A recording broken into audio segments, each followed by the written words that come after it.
These are 4 things that made learning how to knit brioche easier for me. Knitting brioche is just like one of those I love it. But it's one of those things that I feel like a lot of knitters have like a mental hang up on of thinking that it's harder than it is. And I promise you can do it. But there are several things that'll make it easier to do in advance. Like if you do these things in advance, it'll make it easier when you're learning brioche. The number one thing is learning how to read your knitting.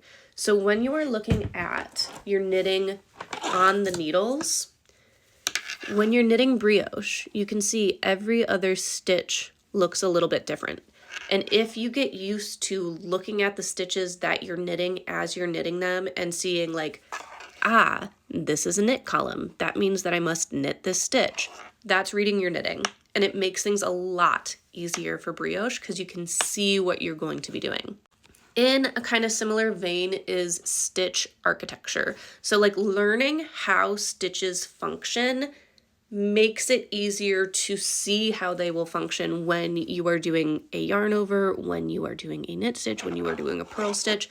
Learning the function of those stitches does make it easier to know how it works and how to put it back together. And speaking of putting it back together, knitting brioche is not that hard. Fixing brioche is definitely much more challenging.